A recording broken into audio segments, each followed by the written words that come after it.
Yo, what's up mga kaibigan? Nalina tayo magkwentuhan. Sa first two games ay madaming naging factor sa mga panalo ng Dallas Mavericks. Game 1 ay ang unexpected 24 points si Kyrie Irving sa first half. Ang quick 7-0 personal run ni Luka Doncic sa fourth quarter. At ang perfect 4 of 4 shooting ni Dereck Lively at kanyang mga offensive rebounds. Sa Game 2 naman ay ang combined 30 points, 14 rebounds ng center duo ng Mavs Gafford and Lively on 14 of 16 shooting sa field.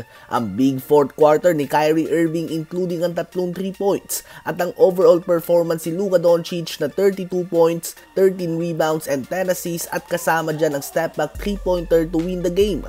Ganun pa man ay bigyan din natin ng pansin ng kanilang head coach Jason Kidd dahil oo, matalino talaga si Luka Doncic. Alam niya nga kung ano talaga ang dapat na gawin sa loob ng court at kung ano ang tamang desisyon. Ngunit slight adjustments nga ang ginagawa ng Mavs coaching staff upang malagay sa tamang pwesto sila Luka at Kyrie upang ma-explore nila ang kanilang mga kalakasan. Halimbawa na lamang, noong Game 1 ay hindi nga nagbiblitz ang Timberwolves sa pick and roll kaya naman buwelong-buwelo si Kyrie at Luka na mag-ISO. Ngayon naman ay ginawa nila ito kaya naman nilagay ni Jason Kidd si Kyrie Irving at TJ Washington sa corner upang hindi makahelp si Edwards at Karl Anthony Towns. Samahan ito ng brilliant si Luka Doncic na nakatingin kay Washington habang ipapasa kay Lively. Talagang litong-lito nga si Towns dito mga kaibigan.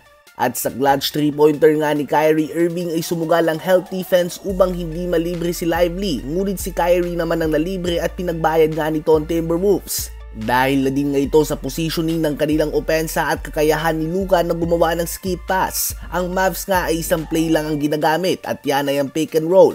Ngunit ginagamit nila ang lahat ng options ito depende kung paano magre-react ang depensa ng Timberwolves. Pwede nga silang mag-lob pass, pwede ma-open ang corner, pwede mag-ISO si Luka tulad nung ginawa niya sa game winner dahil hindi nga ito nag-blitz ang Timberwolves. Pwedeng pumasok si Luka sa pinta at doon gumawa ng desisyon.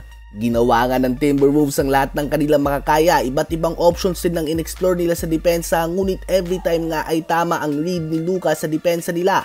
Madami nga pwedeng gawin sa pick and roll kapag may player ka na katulad ni Luka Doncic na may solid scoring ability, kayang gawin ng kahit na anong pasa at kadalasan ay tama ang basa sa depensa. At si Jason Kidd nga ay magaling na coach dahil sa mga in-game adjustments niya at alam niya kung ano ang kalakasan at kahinaan ng kanyang mga players. Alam niya nga kung sino ang tamang combination ng kanyang mga manlalaro. Alam niya nga kung saan ito dapat ilagay upang malabas ito ang kanilang galing.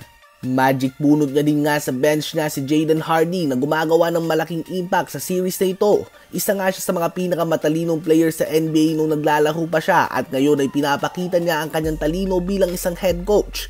Well, isa pang dahilan sa mga panalo ng Mavs ay ang lackluster performance si Anthony Edwards. Wala nga nag-e-expect na magiging ganito ang performance si Ant-Man sa conference finals. Ngunit heto tayo ngayon. Si Luka Doncic ang best player sa series na ito at si Kyrie Irving ang second best.